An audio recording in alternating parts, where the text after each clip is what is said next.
가을 집값을 이미 뭐 다 말씀을 해주셔서 랩장님께서는 이제 공급 절벽에 대한 얘기도 나왔고 어쨌든 지금 우리가 확정된 거는 DSR 그 완전체 수도권에만 적용되는 그거밖에 없잖아요.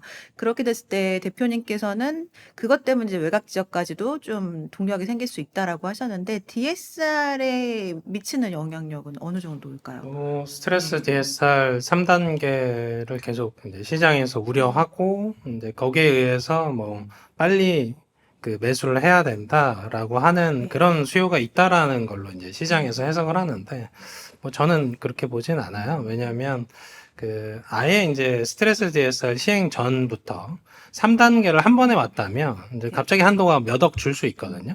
근데 지금은 2단계와 3단계 사이에서 아까 송 대표님 말씀하신 것처럼 몇 천만 원 정도 줄어드는 수준이에요. 물론 이제 이게 연봉이 5천이냐 1억이냐 이게 몇 년짜리 모기지냐 혹은 금리는 어느 정도냐 고정금리냐 뭐 거치형이냐 뭐 여기에 따라서 다 달라지긴 하는데 그건 이제 극단적인 케이스로 이렇게 비교를 해도 뭐 연봉 1억 기준에서 한 뭐 3천 정도 줄어드는 경우에서 많이 케이스가 나오거든요. 잘 생각해 보시면 그거에 민감한 수요층들은 서두를 수 있죠. 근데 중요한 지점은 그것 때문에 서두른다가 아니고요. 아까 이제 서두에 간단하게 설명드린 것처럼 규제 지역이 되면 못 살까봐 서두른다가 좀 더 맞는 표현으로 보입니다. 그래서 뭐 아까 송 대표님 말씀하신 것처럼 한쪽이 이제 뾰족하고 한쪽이 좀 완만하면 그런 부분들이 나름은 좀 이상적인 형태가 될 수도 있는데 제가 이제 이제 계속 시장을 본 결과에서는 한 번도 이성적으로 시장이 움직이는 걸 못 보고 있어서 그래서 사실은 이 양극화라는 표현을 저는 별로 좋아하진 않아요. 왜냐하면 양극화라고 하려면 서울의 부촌들이 계속 거기만 있었어야 되는데 부촌이 계속 퍼지잖아요. 원래 여의도도 그렇게 쳐주는 지역이 아닌데 지금은 부촌에 가깝고 목동도 그렇고 성수도 이제 신흥 부촌이고 강남 뭐 용산도 예전에 뭐 강남 3구에 비하면 뭐좀 그랬는데 지금은 이제 거의 뭐 부촌으로 해주죠. 거기에 뭐 강동구도 예전엔 강남 4구냐 아니냐 논란이 있었는데 지금은 4구로 보고 동작구도 흑석 뉴타운 일 때는 이제 거의 부촌 수준으로 보잖아요. 그런 것처럼 계속 이제 주장하는 바는 계속 서울 쪽은 25개구 자체가 상향 평준화로 저는 봅니다. 계속 그러니까 1급지라고 우리가 부르는 그 지역이 오르면 결국은 2, 3급지가 따라가는 게 수순입니다. 그리고 2, 3급지가 오르면 3, 4급지가 따라가는 경로들을 보이는데 어떻게 보면 인플레이션 이슈일 수도 있고요. 한쪽에서 이제 멱살 잡고 끌고 가는 형태일 수도 있는데 그런 형태로 일단 시장을 봐야 자기 자산 관리를 할 수 있다고 봅니다. 그래서 계속 죽어 있는 지역들이 죽어 있다고 하면 사실은 슬럼화되는 경우들이 많거든요. 그러니까 뭔가 그 위해 시설이 있거나 뭐 이런 경우인데 그렇다고 해도 뭐 사실 그 여러 가지 이슈상에서 이제 시민들이 뭐 반발하고 이런 지역들도 있는데 실상은 나중에 보면 다 같이 올라 있습니다. 그러니까 현실적인 부분을 좀 따져보면 1주택자는 특히 갈아탈 수 있을 때 갈아타는 게 가장 좋고요. 그리고 작년부터 계속 하는 얘기인데 작년에 이제 그 키워드는 이거였습니다. 분양가, 지금 분양가가 제일 싸다였고 올해의 키워드는 지금 대출 한도가 가장 많다입니다. 그러니까 나올 때 살 수 있는 사람은 지금 의사결정이 필요한 시점이다라고 봅니다. 예, 예. 네, 지금 신축에 대한 얘기가 굉장히 좀 많이 나왔고, 또 대출이 되게 영향을 많이 끼친다, 이렇게 말씀해 주셨어요. 정책 얘기 좀 이어서 계속 해보려고 하는데요. 쭉 말씀해 주셨지만, 지금 우리가 세금이랑 대출 이런 것들은 배제하고 얘기를 나누고 있잖아요. 근데 말씀해 주신 것처럼 지금 서울 전 25개구가 다 오를 정도로 경제 전혀 아직까지는 변화가 없는 상황임에도 그렇게 되고 있어서 언론에서 굉장히 많이 나와서 정부에서도 굉장히 고민이 있을 것 같은데 지금 만약에 대통령이라면 가장 시급하게 해야 될 정책이 어떤 걸까요? 저는 거래 활성화가 가장 중요하다고 봐요. 그러니까 거래를 줄여가면서 가격이 올라가는 이런 문제가 가장 모든 쪽으로 안 좋거든요. 뭐 정책적으로 어떤 향후에 통계를 수집하는데도 안 좋고, 그리고 수요자들이 선택할 수 있는 그런 유통될 수 있는 물량들도 부족한 부분들. 그리고 시장에서 우리가 재건축 단지 같은 경우도 이상적으로는 그 원주민들이 거기 거주를 하면서 재건축 되길 원하지만 실무적으로 보면은 그 재건축 단지에는 투자자들이 들어가야지 실질적으로 재건축이 되거든요. 그럼 결국은 투자자들이 재건축 단지에 주택을 매입을 하면서 실질적으로 부담할 수 있는 여력을 가진 수요자들이 들어가고 개발을 하면서 주택 공급도 있고, 그 주택 공급 안에서 일정 부분의 그 공공기여 형태의 임대주택도 확보를 할 수 있는 거거든요. 근데 지금 상황에서는 투자를 할 수 있는 사람도 거래를 하기 어려운 점들, 그리고 뭐 임대차 시장에서도 그 임대 시장이 순환되는 기간이 상당 부분 늘어났다라는 점들, 그리고 거래량들이 그 특정 이슈가 있을 때만 거래량이 순간적으로 폭증을 하고 다시 정체가 되고, 그런 폭증한 거래량으로 인해서 가격이 너무 급등을 하면서 가격 왜곡을 만들고, 그 주변 일대에 있는 어떤 수요자라든지 실수요자나 주택을 구매를 하시려는 분들의 판단, 의사결정에 혼선을 만드는, 그리고 이런 그 적은 거래와 통계를 바탕으로 정책을 만들고, 이런 정책이 잘못된 방향으로 흘러가게 된다라면 가장 최악이거든요. 그래서 저는 개인적으로는 어떤 그 규제가 들어오더라도 시장에서 거래를 막는 그 규제는 가장 최악이다. 그래서 뭐 토지거래 허가 구역에 대해서 뭐 확대 얘기도 있는데, 그런 부분들은 정말 좀 최대한 피해야 되는 그런 형태고요. 그냥 거래를 좀 활성화하기 위해서는 아마 예전부터 많은 정치권 시장에서도 계속 요구를 해왔던 그 취득가 양도했을 때 거래세는 낮추고 보유에 대한 세금들 세금을 올려주는 이런 제도, 그리고 종부세하고 재산세 같은 경우는 통합을 해야 되는, 이거는 여건이든 야건이든, 그리고 시장의 요구, 그다음에 글로벌 스탠다드로 봤을 때도 필요한 정책이다. 그래서 뭐 일각에서는 뭐 안 좋게 평가하는 사람도 있고 또 좋게 평가하는 사람들도 있겠지만, 어떻게 보면은 이런 것들을 빨리 통과를 해버리고 구조를 바꿀 수 있는 그 시점이라고 한다라면은 그런 부분에 대해서 거래 활성화, 이런 부분들이 가장 시급하다. 저희 뭐 우스갯소리로 저희 어머니가 그런 얘기를 하거든요.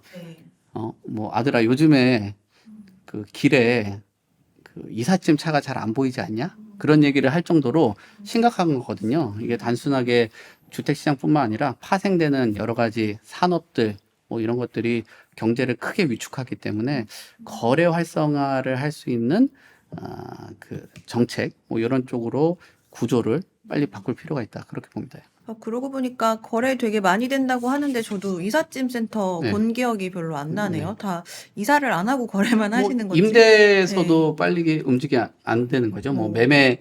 매매는 되지만 거기서 그 뭐 임차인들은 계속 거주하는 경우들도 네. 있으니까. 네. 네. 거래 활성화는 사실 근데 규제보다는 약간 더 활성화를 시키는 정책이긴 한데, 랩장님께서는 지금 사실 서울은 불장이고 지방은 여전히 거래가 별로 없어요. 어떤 게 더 시급할까요? 뭐, 송 대표님 말씀하신 거에 이제 덧붙여서 보자면, 이제 여담입니다만, 이사가, 그 이삿짐이 잘 안 보이는 이유는 이사비가 비싸져서 그렇습니다. 예전보다 이제 인플레에 의해서 과거보다 한 2배 이상 올라 있어요. 그리고 이제 중개보수도 내야지. 요새 또 인테리어도 잘 안 하는 것 같습니다. 엄청 비싸졌대요. 네, 뭐 2배 이상, 3배 이상 이렇게 올라 있으니까. 거기에 의해서 이제 위축되는 게 있고요. 제가 과거에 이제 쓴 논문도 이제 그 가격이 비싸지면 비싸질수록 회전이 안 됩니다. 몸값이 비싸지면 비싸질수록 그걸 살 수 있는 구매층도 사실은 줄어드는 건 사실이거든요. 거기에 의한 게 하나 있고, 그래서 설명을 드리자면 이제 가장 시급한 건 사실은 원래는 공약에서 보면 공급이죠. 근데 공급이라는 부분에 포커싱을 한번 맞춰서 보시면 전국구 수요가 서울에 들어오고 있잖아요. 수도권 수요도 서울에 들어오고 있고, 하다못해 해외 수요까지, 해외 투자자 수요까지 들어오잖아요. 그러면 수요가 굉장히 뾰족해진 거잖아요. 뾰족해졌는데 공급으로 해결한다? 라면 사실은 100층, 200층 지어야 되는 거예요. 서울에만. 네. 근데 사실상 서울은 원래 인구가 빠지기 시작한 지가 벌써 10년이 넘었어요. 네. 근데 이제 가구가 계속 분화되다 보니까 그 분화된 수요 맞추기에 급급한 거죠. 그래서 소형주택 공급을 활성화시키는 게 가장 필요한데, 그래서 이제 다시 현실적으로 돌아와서 네. 우리 그 이재명 정부에서 이제 공약으로 내걸었던 부분을 보면 수요를 네. 공급을 통해서 해결하겠다라고 많이 얘기하셨어요. 네. 그래서 이것도 약간 양극단으로 보는 것 같아요. 무슨 얘기냐면 수요 억제 아니면 공급 확대 이 두 가지로 보는 것 같아요. 네. 근데 인식을 좀 바꿔야 되는 게 수요는 억제 수단만 있는 게 아니거든요. 네. 수요 분산 정책을 해야 된다는 거죠. 그래서 수요 분산의 그 방법론적인 것 중에 하나가 공급이죠. 네. 그러니까 공급을 해서 저쪽으로 분산시키는 거. 신도시를 만들거나. 예. 그리고 이제 세제적인 게 문제인데, 뭐 말씀도 하셨지만, 과거에 이제 문재인 정부 때 시작된 그 정책에 의해서 네. 똘똘한 집 한 채가 생겼잖아요. 맞아요. 근데 이게 진화했어요. 똘똘한 신축 아파트 한 채로 진화했습니다. 그러다 보니까 더 뾰족해졌죠. 네. 왜 뾰족해졌을까? 세금 때문이죠. 네, 왜냐면 2주택자, 3주택자가 되는 과정에서 중과세가 들어가 버리니까 네. 그 수요가 너무 뾰족해진 걸 세금으로 좀 풀어야 되고, 그리고 이제 금융 정책이죠. 네. 수요 분산하려면. 그래서 예를 들어서 또 이렇게 얘기하면 또 착각하시는데, 뭔가 대출 규제를 이것도 방법론적인 문제인데 수도권을 규제하자 이렇게 생각하시는 또 경향이 있어요. 수도권은 억제하고 네. 그래서 지방은 그대로 두고, 그러니까 우리가 스트레스 DSR 3단계 하면서 여기 수도권은 먼저 시행할게. 네. 그 지방은 당장은 아니야. 라고 얘기하잖아요. 그건 우대가 아니에요. 그냥 유예죠. 그래서 이걸 마치 우대하는 것처럼 얘기하는데 그게 아니고 확실히 우대를 해야 되는 거죠. 네. 그러니까 예를 들어서 미분양이 일정 수준 높아졌다. 그럼 대출에서 우대를 해주거나 혹은 금리에서 우대를 해주는 거죠. 이걸 마치 그럼 수도권을 규제하면 저쪽은 우대잖아 이렇게 생각하면 안 된다는 거죠. 그래서 그렇게 해서 수요를 좀 분산해서 뭐 그런 부분들을 예를 들어서 이런 겁니다. 공급은 지금부터 해도 정권 내에 활발히 된다는 보장이 없어요. 네. 근데 수요 분산 정책은 지금부터 하면 한 1년 내에 효과가 나올 수 있습니다. 네. 그러면 일단 그거부터 해야 되는 게 시급한 거죠. 네. 예. 맞아요. 저희 NH튜브가 사실 구독자 수 굉장히 많잖아요. 근데 많은 분들이 또 지방에 거주하고 계시거든요. 그래서 우리가 지금 서울 위주로 얘기를 했지만 지방에 계신 분들은 남의 나라 얘기처럼 들릴 수 있을 것 같거든요. 대표님께서 일단 지방 시장 잠시 좀 진단해 주시면서 네. 지방을 활성화하는 얘기 우리 랩장님께서 잠깐 해주셨지만 그거 좀 더 다른 의견 있으시면 덧붙여 주실 수 있으실까요? 우선 제가 앞서서 말씀드린 것처럼 서울은 정책 민감도가 강하게 작용하는 거는 강남 상구, 조금 더 넓게 보면은 마용성이라고 말씀드리고 서울 외곽 쪽은 금융, 그 다음에 수도권은 교통 얘기를 드렸잖아요. 지방의 주택 가격이 크게 좌우하는 거는 지역 경제입니다. 그래서 그 지역에 관련된 산업들이 활발하게 움직여줘야 돼요. 근데 지금 상황에서는 주택 시장이 활발하게 이루어지기에는 경제 상황이 너무나 안 좋았다는 거죠. 최근 몇 년간의 지역 경제도 굉장히 붕괴가 됐고 거기에 환율에 대한 그 불안은 직접적으로 수출입하고도 연관성이 크다 보니까 그런 부분에서 큰 타격을 입었었거든요. 하지만 최근 들어서는 환율에 대한 부분들도 점점 안정세를 찾아가고 있고 그리고 주가라든지 그리고 최근 또 뭐 전쟁이 일어나긴 했지만 그래도 예전보다는 훨씬 더 개선된 그런 시장 흐름이기 때문에 지역 경제가 일정 부분 회복이 된다라고 하면은 좀 도움이 될 수 있지 않을까. 그래서 뭐 우리가 지방 쪽에 항상 뭐 공공기관이 이전을 한다 이런 것보다도 그 지역에 활성화될 수 있는 부분들 그리고 뭐 산업단지라든지 고용 뭐 이런 부분들이 좀 창출될 수 있는 그런 부분들을 조금 더 힘을 실어준다라면은 지방도 상당 부분 좀 개선될 수 있다라고 보는데 그 주택 가격 같은 경우도 전반적으로 봤을 때는 뭐 2년, 3년 전보다는 그래도 조금씩 회복하는 그런 국면들로 들어가지 않을까 뭐 그렇게 보고 있습니다. 그래서 지금 대외 경제가 예전보다는 조금 개선됐고 또 새 정부가 들어오고 나면은 그런 정부가 들어왔을 때 어떤 기대감들이 시장과 또 뭐 금융시장 또 주택시장 이런 부분들 그리고 금리 인하가 결국은 산업하고 연관성이 크잖아요. 금리 인하가 이루어지게 된다라면은 또 지방도 굉장히 좀 우울한 얘기들이 많이 있었는데 그래도 큰 산업을 중심으로 한 광역시 중심으로는 도움이 되지 않을까 그렇게 보고 있습니다. 네, 아무래도 이제 돈줄기를 따라서 이동하다 보니까 지역 경제랑 주택 경기도 밀접한 영향을 미칠 수밖에 없을 것 같은데, 랩장님께서 좀 더 그 지방 경기 그리고 지방 주택 시장 활성화시킬 수 있는 방안이 좀 있을지. 뭐 이렇게 보시면 될 것 같아요. 뭐 한 10여 년 전에는 그러니까 사실은 문재인 정부 전이죠. 네. 그 세금에 의해서 중과하기 전까지는 지방에 집 한 채 더 사둘까? 라는 수요. 네. 혹은 뭐 아니면 세컨드 주택을 하나 혹은 별장을 하나 지어두려는 뭐 그런 자금 이동이 있었던 거예요. 네. 설사 수도권에 집이 있었어도 그런 면에서 보면 아까 설명드린 것처럼 다 서울로 뭐 현대판 이촌 향도도 아니고 다 수요가 이쪽으로 쏠려 있잖아요.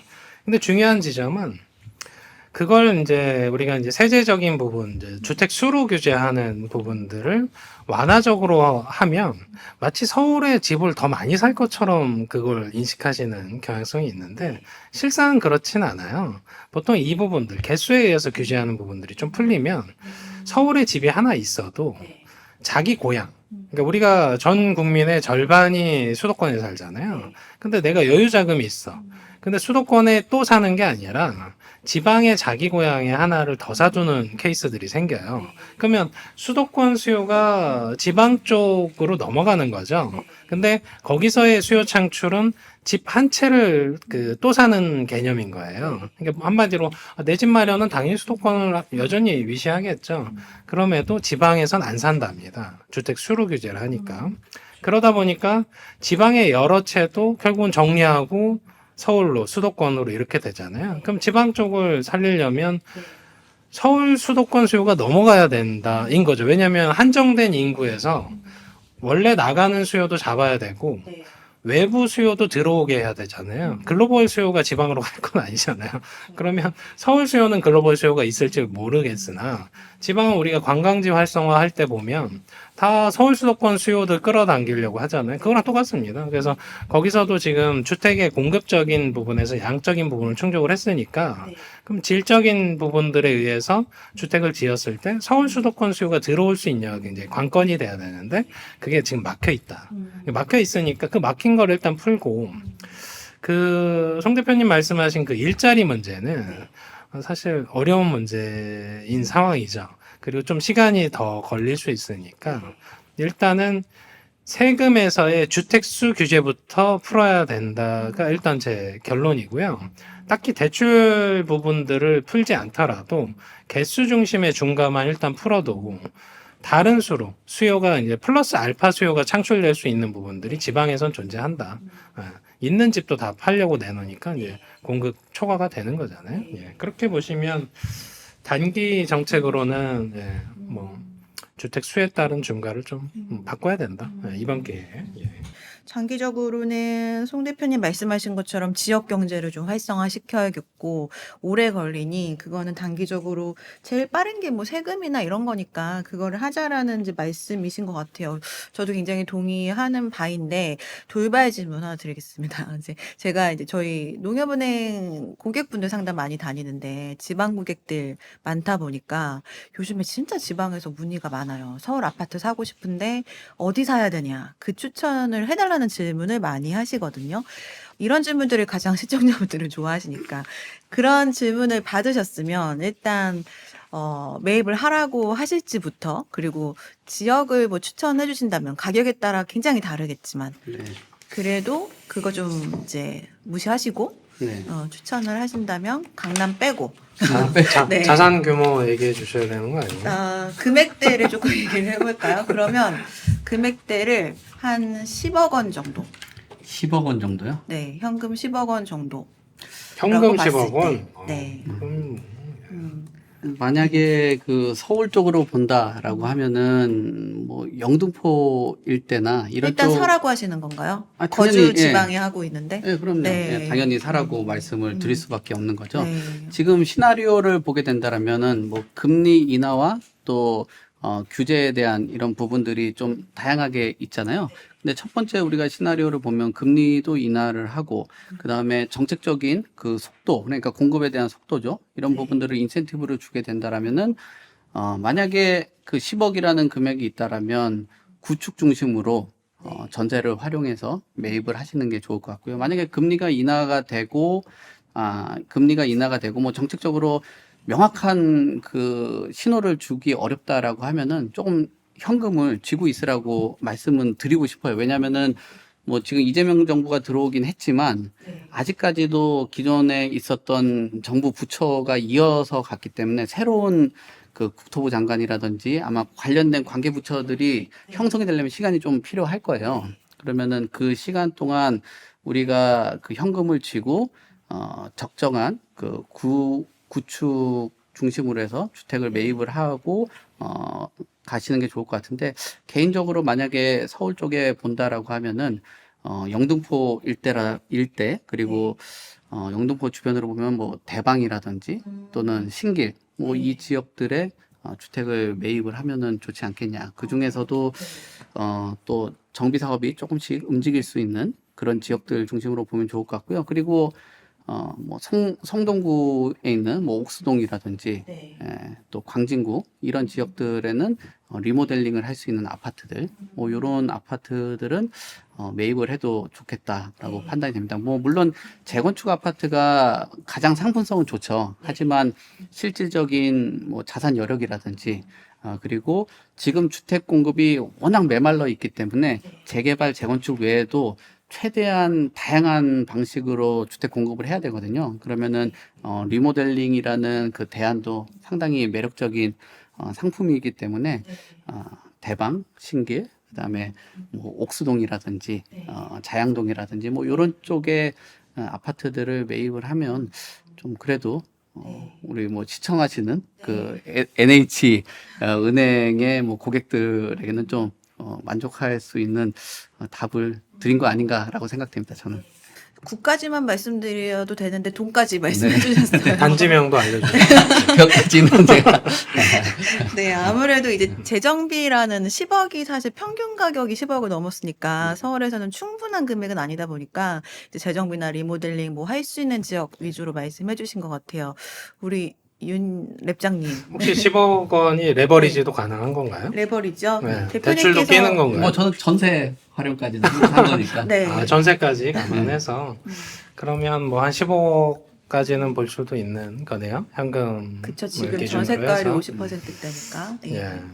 그 보통 이제 한 20억, 30억 이 정도 되면 어차피 추천하는 곳들은 이제 용산 네. 혹은 이제 성동구의 이제 성수 일대 이 정도가 이제 뭐 사실은 우리가 이제 투자할 때 가장 중요한 포인트는 희소하냐, 네. 그 자원이 희소하냐, 그리고 그쪽에 수요가 쏠리고 있냐, 이 두 가지가 사실은 가장 중요한 이슈예요. 그게 가격 상승을 이끄니까.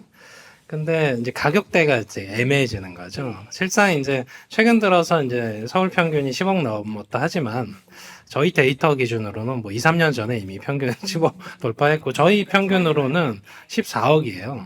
네, 서울 평균이 이미. 그렇게 보면 사실 평균 수준에 해당되는 걸 찾는 거잖아요. 그럼 다시 원점으로 돌아와서 보는 거죠. 희소한 거, 수요가 쏠리는 거. 그러면 서울에서는 한강이 보이는 나홀로 아파트도 괜찮다 정도가 나옵니다. 거기서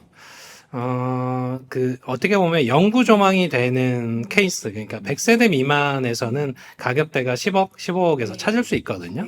그게 꼭 이제 강남에서는 어렵죠. 그리고 용산에서도 좀 어려울 수 있어요. 근데 예를 들어서 우리가 마포구에 이제 망원동에 왔다. 그러면 이제 나홀로 아파트가 많이 있거든요. 한강뷰가 돼요. 그 바로 이제 뭐 그 영구 조망이 또 되는 입지기도 하고, 왜냐면 한강 공원이 바로 앞에 있으니까 더 이상 앞쪽에서 이제 막을 게 없잖아요. 그런 데를 10억 원에서 15억 원 사이에서 한 10년 정도 묶어두면 정말 이제 이재명 정부에서 재개발 지원 쪽으로 활성화하게 되면 그 지역까지 가야 됩니다. 그 지역까지 개발을 해야 되는 거예요.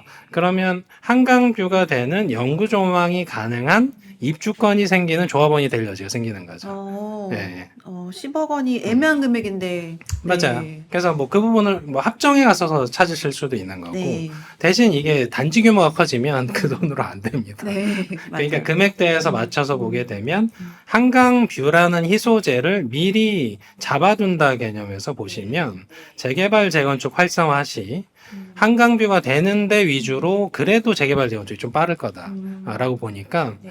그 안에서 찾으시는 게 저는 좋다고 봅니다. 그게 비단 꼭 뭐 마포가 아니더라도 뭐 강서구 쪽에 가든 뭐 이렇게 뭐 볼 수는 있으니까 그쪽에서 찾으시는 게 전 좋다고 봅니다. 네, 아무래도 서울은 한강뷰를 가장 이제 프리미엄으로 쳐주니까 한강뷰 쪽에 또 동네 이름까지 말씀을 네, 해주셨습니다. 실제 그러니까요. 네, 그 분명히 있긴 있더라고요. 예, 이쪽에도 있습니다. 그 금액대가 있긴 있어서. 다만 이제 50세대, 100세대 미만이어서 네. 조금 우려하시는데, 그렇죠. 네. 그러니까 뭐 5년 투자할 거야 이런 방식이면 맞지는 않는데 10년 정도 보면 저는 맞다고 봅니다. 예. 네, 지금 구체적으로 말씀해 주셨는데 참고만 이제 해주시고요. 네, 다시 이제 돌아와서 이렇게 우리가 시나리오까지 써볼 정도로 최근에 저는 전국의 아파트 단지 요즘에 다 듣고 있는 것 같아요. 그렇게 문의를 많이 하는 시기입니다. 근데 이렇게 하는 이유가 아까 랩장님께서 잠깐 얘기해 주신 것처럼 전세도 불안해서 그런 것 같거든요. 요즘에 계속해서 뭐 2억, 3억 올라간다 하니까 전월세 시장까지도 네, 불안해하는 청년들 너무 많고 전세 사기도 여전히 두려움으로 남아 있는데 전월세 시장을 오늘 좀 마지막으로 한번 짚어볼까요? 전월세 시장 일단 진단을 좀 이번에 랩장님부터 해주실까요? 전세 대출에 대해서 이제 보증 비율도 낮추고 전세 대출에 대해서 소득도 보겠다. 네. 라는 게 이제 지난 윤석열 정부 정권 말기에 이제 했었고, 그러면 이재명 정부에서는 그럼 그렇게 안 할까? 라고 보기엔 계속 이제 그 임대인 중심에서의 소득 구간들을 양성화하려는 의지치를 보이고 있거든요. 그 와중에 뭐 전세 사기라는 부분들 혹은 뭐 한동안 이제 그 갭 투자하신 분들 중심으로 좀 문제가 됐던 부분들, 임대차 입법 시행한 이후에 폭등했다가 또 폭락하는 이런 과정들을 거쳤는데, 그 과정에서 이제 뭐 지금의 새 정부가 전세라는 상품을 어떻게 해석할지를 봐야 됩니다만, 우리가 가계부채라는 대승적인 목표치가 일단 있잖아요. 그걸 관리해야 된다. 그건 어느 정부가 되든지 해야 될 거예요. 그러면 아무래도 급격한 월세화가 된다고 보는 거죠. 그 급격한 월세화를 누군가는 이렇게 해석하더라고요.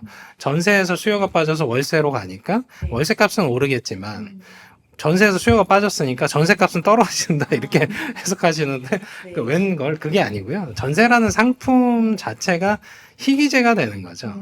예, 찾으려고 원래 그러니까 이런 겁니다. 월세가 좋아서 거주한다라는 개념은 아니잖아요. 전세가 불안하거나 혹은 그 목돈 마련에서 은행에서 레버리지를 안 일으켜 주니까 할 수 없이 월세로 가는 거죠. 그럼 월세 시장으로 이제 재편이 된다라는 관점에서 보면 나중에는 이제 해외 주요 선진국처럼 내 주택을 사서 모기지를 30년 동안 갚는 그 월 비용과 내가 월세를 내서 월 내는 그 임차료와 비교해 보시면 아마 모기지가 조금 더 부담이긴 하겠으나 비슷해진다라고 보셔야 될 것 같아요. 그래서 나중에는 그 이른바 그 내 집 마련은 필수가 아니게 되는 거죠. 근데 거주는 우리가 필수잖아요. 그 개념에서 보면 결국은 여력되는 사람들만 내 집 마련이 가능한 경로가 되는데, 월세에서 시작해서 월세 비용을 계속 내다 보면 사실은 시드머니가 오히려 부족해질 수 있어요. 왜냐하면 인플레이션에 의해서 물가가 오르는 부분들이 월세도 자극하거든요.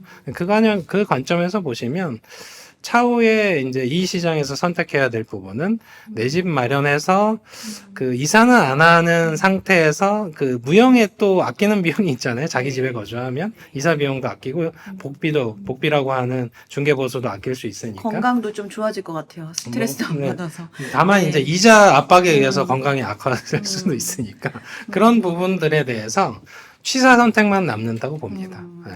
당장은 아니겠으나 한 10년 뒤에는 가능하지 않을까 보고 있어요. 네, 이미 많이 올랐고 그게 또 일부 월세화 되고 있다. 월세는 네. 이제 시작입니다. 네. 네, 오르는 정도는 이제 시작으로 보고 있습니다. 그 앞으로 네. 계속해서 더 오를 거라고 네, 보시는 앞으로 건가요? 한 5년 내로는 월세는 떨어진다고 안 보입니다. 음. 예. 더군다나 글로벌 투자 수요까지 들어오면 잘 해놓겠죠.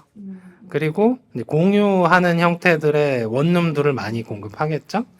대신 월세는 비싸다. 맞아요. 요즘에 강남 아파트 이런 데는 월세가 뭐 800만 원, 막 1000만 원 이런 고가 월세도 되게 많아졌더라고요. 대표님도 혹시 월세, 뭐 전월세 다 같이 오르는 여기 동의하시나요? 우선 전세도 높아지고 월세가 높아지는 거는 당연히 동의가 될 수밖에 없죠. 전세는 결국 실제 거주를 하는 사람들의 그런 수요로 만들어지고, 그게 이제 가격으로 형성이 되는데, 우리나라가 점점 잘 살고 있잖아요. 그럼 그 말은 뭐냐면, 지역 어메니티가 좋아진다는 거거든요.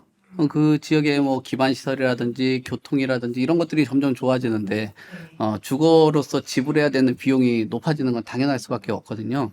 거기에다가 월세에 대한 그 선호는 뭐 여러 가지 해석들이 있는데, 우선 첫째로는 내 집 마련에 대한 그 수요자들도 월세를 선택하는 경향들이 있어요. 왜냐하면 큰 자금을 전세에 묶어두는 것보다는 유동될 수 있는 그 자금들을 확보를 하고 뭐 금융 투자를 한다든지 또는 주식으로 활용한다든지 아니면은 소위 말하는 시장에서 급매물이 나왔을 때 매입을 할 수 있는 자금, 그 속된 말로 그 총알을 준비하는 그런 경향들이 있기 때문에 월세를 선호하는 편이고요.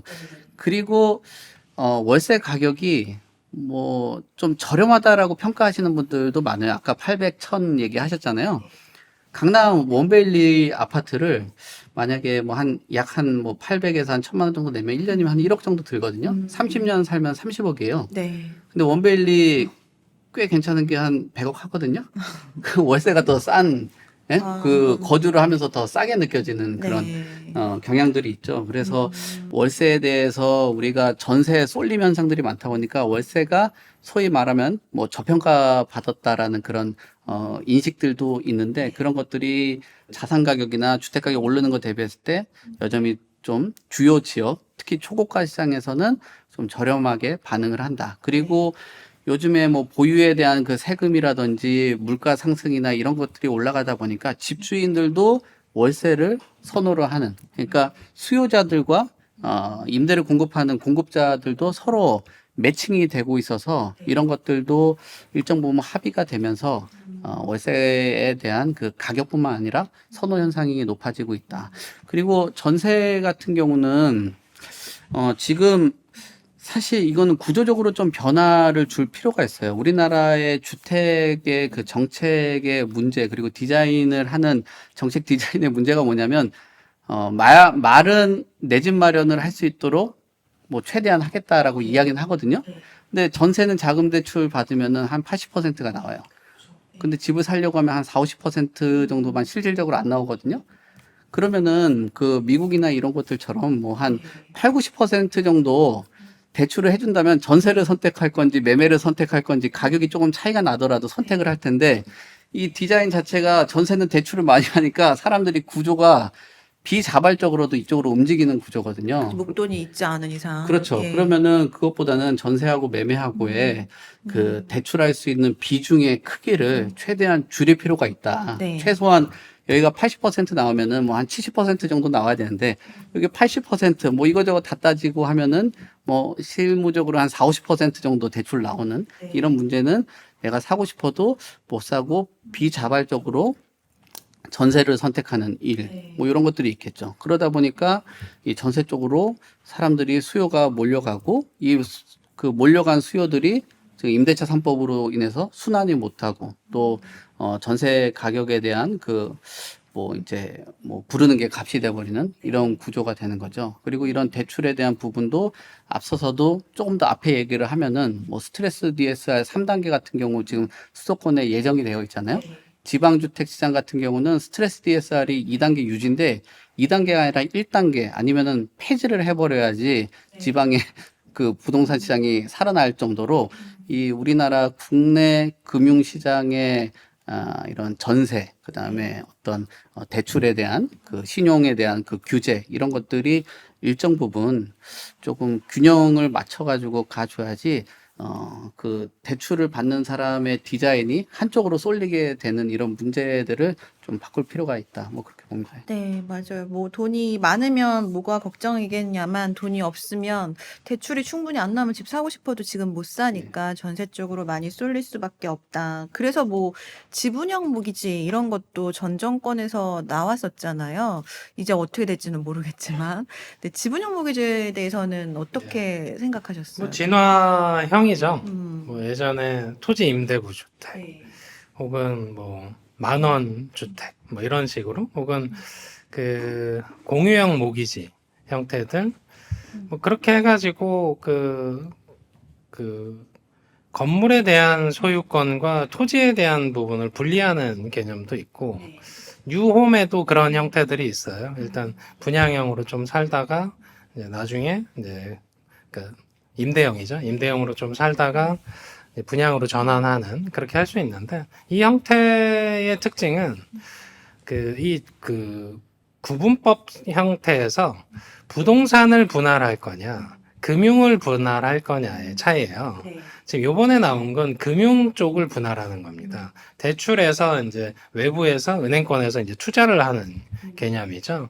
그걸 이제 그 취지만 놓고 보면 일단 가계부채도 관리가 가능해지고 그리고 본인도 부담이 좀 덜하고 월세보다 좀 저렴한 이자 비용을 낼 수 있고 거기까지는 되게 이렇게 희망적이죠. 네. 다만 이제 매각할 때 그래서 한 5년, 10년 뒤에 매각할 때 이제 결국은 이 차액에 대한 부분들을 나누는 개념 네. 혹은 어떻게 보면 은행권과 투자자와 공동 소유잖아요. 그 개념에서 봤을 땐 재산권 행사의 결국은 제약 문제 때문에 수요는 많다라고 봅니다. 근데 매각 시점에 이슈가 커져서 활성화되는 데의 그 경로상에서 네. 수요자가 선호할지는 여전히 좀 의문인 형태라고 보입니다. 그래서 전보다는 낫습니다. 네. 건물과 토지를 나누는 형태보다는 네. 금융을 나누는 게 차라리 더 활성화시킬 수 있는 방법이긴 한데 그걸 이제 전국 단위에서 시행을 해야 활성화가 될 텐데 꼭 하다가 많은 경우가 많은 것 같아요. 조금 해보고 별로다. 좀 더 기다리서 아직 안 된. 이런 게 너무 많았어서 뭐 내심 기대는 안 하고 있습니다. 그것도 활성화될지에 대한. 예. 이렇게 목돈이 있지 않은 이상 소유하고 싶으면 그래도 대안이 될 수 있을 것 같아서 한번 여쭤봤는데 또 다 바뀌니까 지금 어떻게 될지는 좀 지켜봐야 될 것 같습니다.